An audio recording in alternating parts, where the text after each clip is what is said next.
Open cast से 4 class कर लिए हैं और आज से जो हमारा डेली का वीडियो रहेगा वो हर एक टॉपिक से क्वेश्चन को आप लोग के साथ डिस्कस करेंगे। तो जो आप लोग भूल रहे हैं बार बार, ठीक ना, जो चीज़ पढ़ा हुआ है भूल रहे हैं, उसी को लेकर के ये क्लास स्टार्ट करने जा रहे हैं ताकि आप लोग को दिमाग में वो चीज़ रिपीट होते जाए, ठीक ना, भूले ना। तो चलिए फिर क्लास स्टार्ट करते हैं।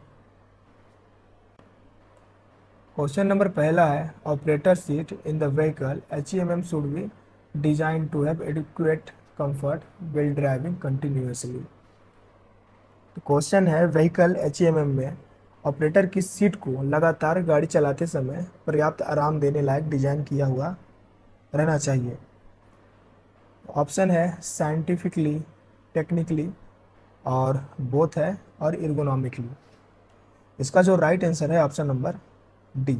जो ऑपरेटर का सीट होगा क्या होना चाहिए, इर्गोनॉमिकली होना चाहिए, जिससे ऑपरेटर ऑपरेट करते समय कंफर्ट उसको मिले, ठीक ना।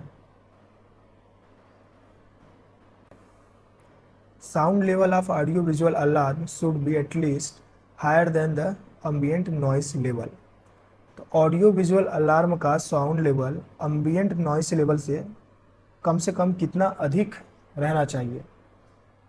तो इसका जो राइट आंसर है ऑप्शन नंबर ए, 5 to 20%, ठीक है ना।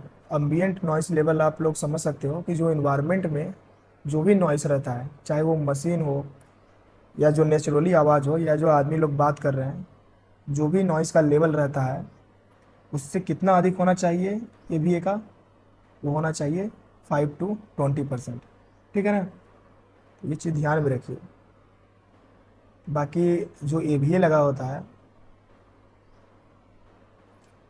ये ओपन कास्ट और अंडरग्राउंड, ठीक है, सभी मशीनों में लगा रहता है। जो भी बड़ी बड़ी मशीनें हैं सभी में लगा रहता है, ठीक ना। तो ये चीज़ आपको ध्यान में रखना है।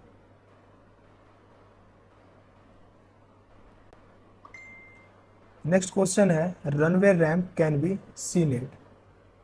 तो रनवे रैम्प को कहाँ देख सकते हैं। ऑप्शन है bench, haul road, OB dump, workshop. इसका जो राइट आंसर है option number B, haul road में, ठीक ना। जो रैंप बनता है रनवे रैम्प वो कहाँ रहता है, हॉल रोड में, ठीक ना। और रैम्प का ग्रेडियंट कितना होना चाहिए, 1/10 से अधिक नहीं रहना चाहिए, ठीक ना। नेक्स्ट क्वेश्चन है, which of the fire extinguisher can be use for electrical fire. तो इलेक्ट्रिकल फायर के लिए कौन से फायर एक्सटिंग्विशर का यूज कर सकते हैं। ऑप्शन है automatic, water type, home type, CO2 type. वो इसका जो राइट आंसर है option number D, CO2 type fire extinguisher का यूज हम लोग कहाँ कर सकते हैं, इलेक्ट्रिकल आग बुझाने के लिए, ठीक ना। तो ये चीज़ ध्यान रखना है। और इलेक्ट्रिकल आग किस में आता है, क्लास E फायर में, ठीक ना, ये भी ध्यान रखना है। CO2 टाइप का और कहाँ यूज है, तो एक तो हो गया आपका E फायर में और दूसरा है आपका B फायर में। B फायर क्या है, फ्लेमेबल लिक्विड, जैसे डीजल पेट्रोल है, ठीक ना। तो उसको बुझाने के लिए भी CO2 टाइप का यूज कर सकते हैं। बाकी फॉर्म टाइप का कहाँ यूज कर सकते हैं, तो ये करते हैं क्लास A फायर में और क्लास B फायर में। A फायर में क्या है, कंबस्टेबल मटेरियल में अगर आग लगता है तो वो होता है क्लास A फायर, और क्लास B फायर वही होता है फ्लेमेबल लिक्विड, ठीक ना। डीजल पेट्रोल में आग लगेगा तो वहाँ पे हम लोग फॉर्म टाइप का यूज़ कर सकते हैं। फॉर्म टाइप का इलेक्ट्रिकल आग बुझाने के लिए नहीं कर सकते, ठीक ना, क्योंकि फॉर्म टाइप में क्या होता है कि वाटर कंटेंट भी उसमें मौजूद रहता है, जिससे शॉक लग सकता है, इलेक्ट्रिक शॉक लग सकता है, ठीक है ना। बाकी वाटर का कहाँ यूज़ कर सकते हैं, तो ओनली क्लास A फायर में इसका यूज़ किया जाता है। तो इतना आपको ध्यान में रखना है। बाकी ऑटोमेटिक क्या होता है, ऑटोमेटिक वो होता है डिवाइस जो कि कहीं अगर आग लगा है तो ऑटोमेटिक डिटेक्ट कर लेता है, और जो एक्सटिंग्विशर होता है वो आग को बुझा देता है। जैसे क्या होता है, AFDSS, automatic fire detection and suppression system. ठीक ना, जो कि HMM में लगा होता है। इतना आपको ध्यान में रखना है। बाकी ये देख लो आप लोग, क्लास ए फायर क्या हो गया, कंबस्टेबल मैटर, ठीक ना, जैसे लकड़ी में आग लगता है तो वो क्या हो गया, class A fire. Class B fire क्या हो गया, फ्लेमेबल लिक्विड हो गया, ठीक ना। सी में क्या आता है, गैस आता है, फ्लेमेबल गैस। डी में हो गया मेटल, अगर मेटल में आग लगता है। और ई हो गया आपका इलेक्ट्रिकल, ठीक ना। इलेक्ट्रिक में आग लगता है तो हो गया क्लास ई फायर। तो इतना आपको ध्यान में रखना है।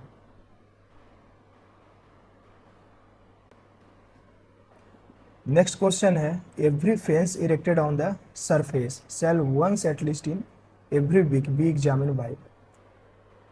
तो सरफेस पर लगाए गए प्रत्येक फेंस की जांच सप्ताह में कम से कम एक बार किया जाएगा। और वो किसके द्वारा किया जाएगा, ऑप्शन है mine manager, assistant manager, foreman, competent person.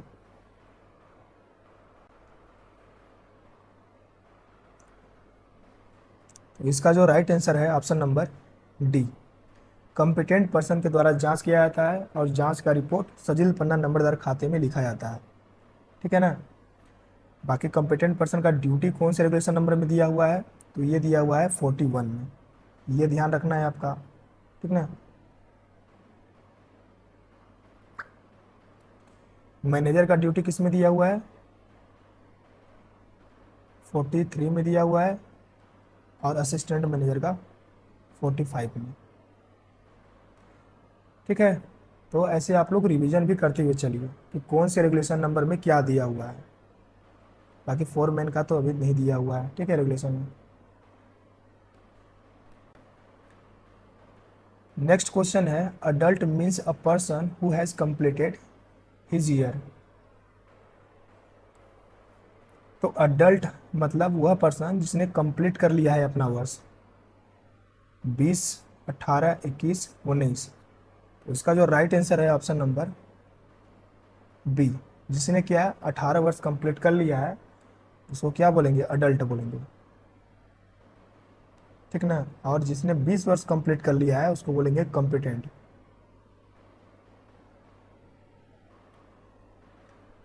और कोई भी पर्सन मैनेजर के रूप में काम नहीं कर सकता है जब तक वो उसका 23 वर्ष कंप्लीट नहीं कर लिया है, ठीक ना। ये भी ध्यान रखना है आपको। इसी तरह से हम लोग क्या करेंगे, रिवीजन करते हुए चलेंगे ताकि डाटा एकदम याद रहे। क्वेश्चन नंबर 7वां है, what is the minimum height of roof in case of flat roof rest shelter. तो फ्लैट रूफ रेस्ट शेल्टर का मिनिमम हाइट क्या होगा। अगर क्या है, जो रेस्ट शेल्टर है उसका रूफ क्या है, फ्लैट है, तो उस केस में उसका मिनिमम हाइट क्या होगा।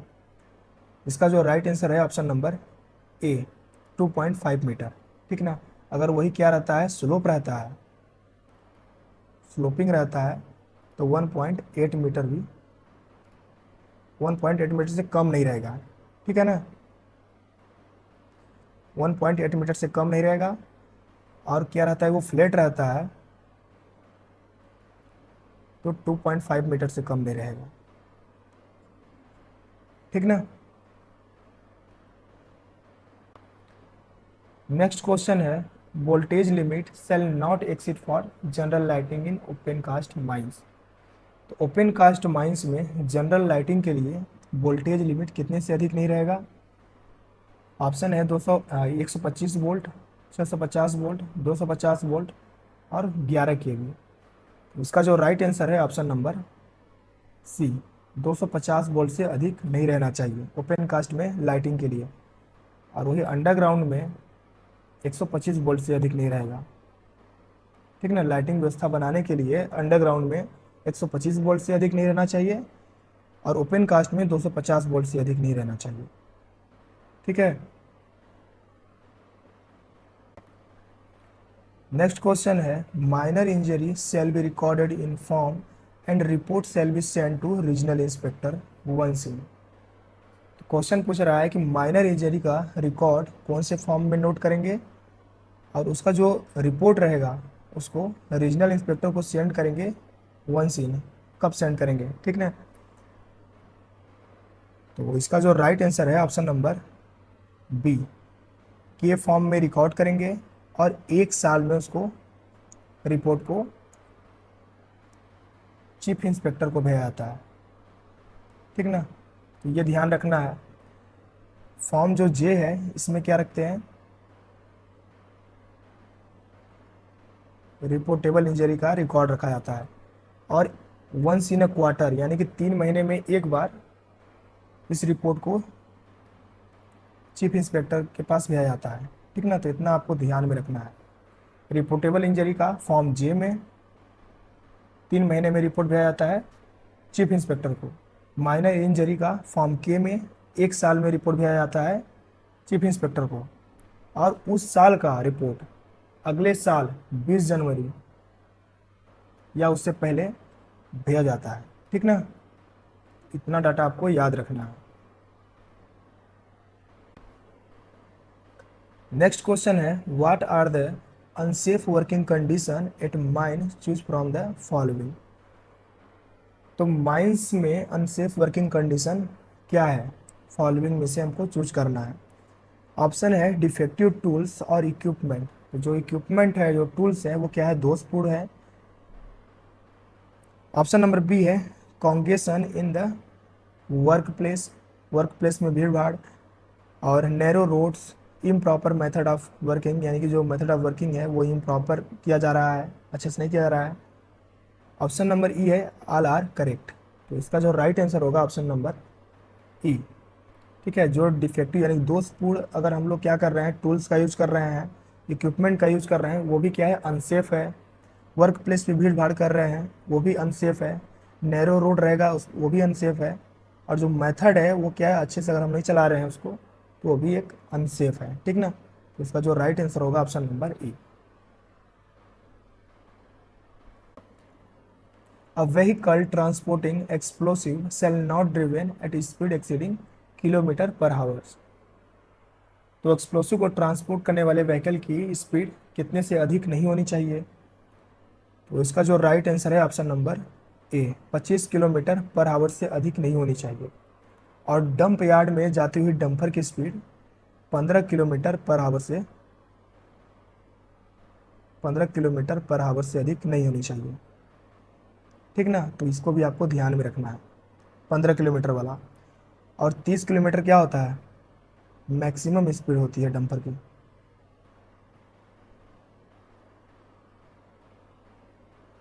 तो इतना ध्यान रखना है आपको। 30 किलोमीटर क्या होता है, मैक्सिमम स्पीड होती है डंपर की।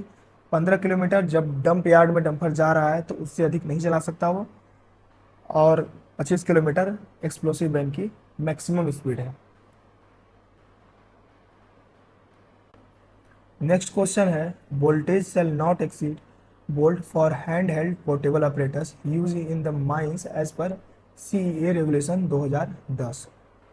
तो सीईए यानी कि सेंट्रल इलेक्ट्रिसिटी अथॉरिटी 2010 के अनुसार हैंड हेल्ड पोर्टेबल ऑपरेटर्स का वोल्टेज वोल्ट कितने से अधिक नहीं होना चाहिए। तो इसका जो राइट आंसर है ऑप्शन नंबर बी, 125 वोल्ट से अधिक नहीं होना चाहिए, ठीक ना। तो इसको आपको ध्यान में रखना है। बाकी 250 वोल्ट ओपन कास्ट में जो लाइटिंग व्यवस्था है 250 वोल्ट से अधिक नहीं होनी चाहिए। और 125 वोल्ट अंडरग्राउंड में जो लाइटिंग व्यवस्था है 125 वोल्ट से अधिक नहीं होनी चाहिए। तो नेक्स्ट क्वेश्चन है, to reduce the noise induced hearing loss by implementing. तो नॉइस इंड्यूस्ड हियरिंग लॉस को रिड्यूस करने का तरीका है। ऑप्शन है effective personal protective equipment, effective engineering control, effective administrative control. Option number D है ऑल। इसका जो राइट आंसर है ऑप्शन नंबर डी, ऑल हो जाएगा, ठीक ना। अगर हम लोग क्या करेंगे, पर्सनल प्रोटेक्टिव इक्विपमेंट लगाएंगे उससे भी हियरिंग लॉस से बचेंगे, रिड्यूस होगा। और इफेक्टिव इंजीनियरिंग कंट्रोल रहेगा, मशीनों में जो नॉइस प्रोड्यूस कर रहा है इंजीनियरिंग कंट्रोल से उसको भी कम कर सकते हैं, ठीक ना, और एडमिनिस्ट्रेटिव कंट्रोल से भी कर सकते हैं। इसका जो राइट आंसर है option number D. Next question है, as per 11th national safety conference the contractor shall not employ और terminate his worker without the knowledge of. तो 11th नेशनल सेफ्टी कॉन्फ्रेंस के अनुसार कॉन्ट्रैक्टर बिना जानकारी दिए अपने कर्मचारियों को नियुक्त नहीं करेगा और ना ही उसे टर्मिनेट करेगा, ठीक है ना। तो ऑप्शन है mine management, regional inspector, labour officer, DGMS. तो इसका जो राइट आंसर होगा option number A, mine management. तो बिना माइन मैनेजमेंट को जानकारी दिए बिना अपने कर्मचारियों को निकालेगा नहीं, यानी कि टर्मिनेट नहीं करेगा और न ही किसी को नियुक्ति करेगा, ठीक है ना। नेक्स्ट क्वेश्चन है, proximity warning device is to be fitted for as additional safety features. तो एडिशनल सेफ्टी फीचर्स के रूप में प्रॉक्सिमिटी वार्निंग डिवाइस को लगाया जाता है। कहाँ लगाते हैं? ऑप्शन है excavator, water tanker, drilling equipment. Option number D है डंपर टिपर। इसका जो राइट आंसर है option number D, dumper tipper में लगाया जाता है proximity warning device. Flash back arrester should be provided for. Flash back arrester provide किया जाना चाहिए। इसका जो राइट आंसर है option number B, gas welding और कटिंग सेट में, ठीक ना। तो ये ध्यान रखना है कि जो फ्लैश बैक अरेस्टर है वो कहाँ प्रोवाइड रहेगा, गैस वेल्डिंग में और कटिंग सेट में।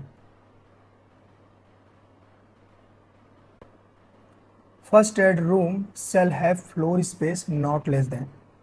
तो फर्स्ट एड रूम का फ्लोर स्पेस कितने से कम नहीं रहना चाहिए? तो इसका जो राइट आंसर है option number B, 10 square cubic metre से कम नहीं रहना चाहिए, ठीक ना। और कहाँ हम लोग फर्स्ट एड रूम प्रोवाइड कराते हैं? तो जिस माइंस में 150 से अधिक क्या है वर्कर हैं, ठीक ना, वहाँ पे क्या करेंगे, फर्स्ट एड रूम प्रोवाइड कराया जाएगा।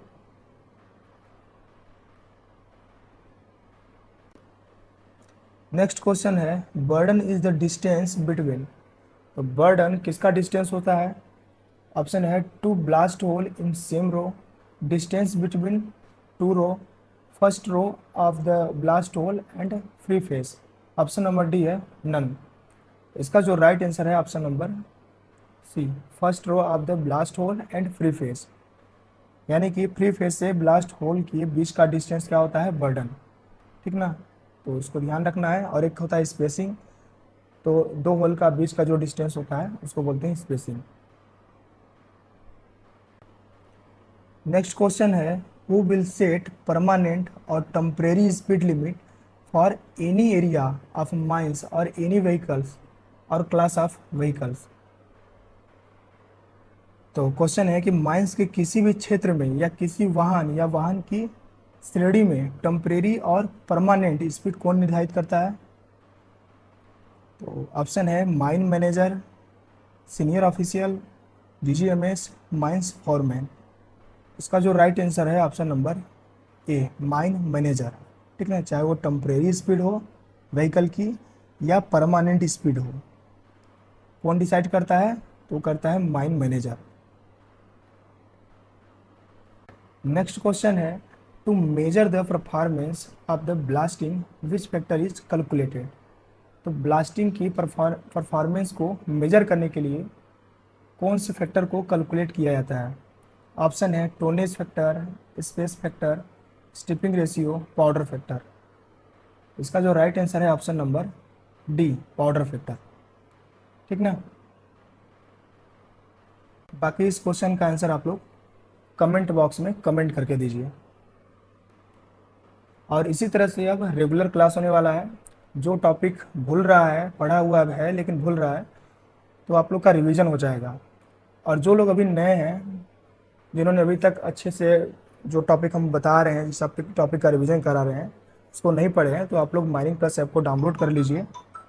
और वहाँ पे आप लोग को हर एक टॉपिक पर अच्छे से उसको एक्सप्लेन किया गया है, तो उसको आप लोग पढ़िए ठीक है, और रिवीजन करिए।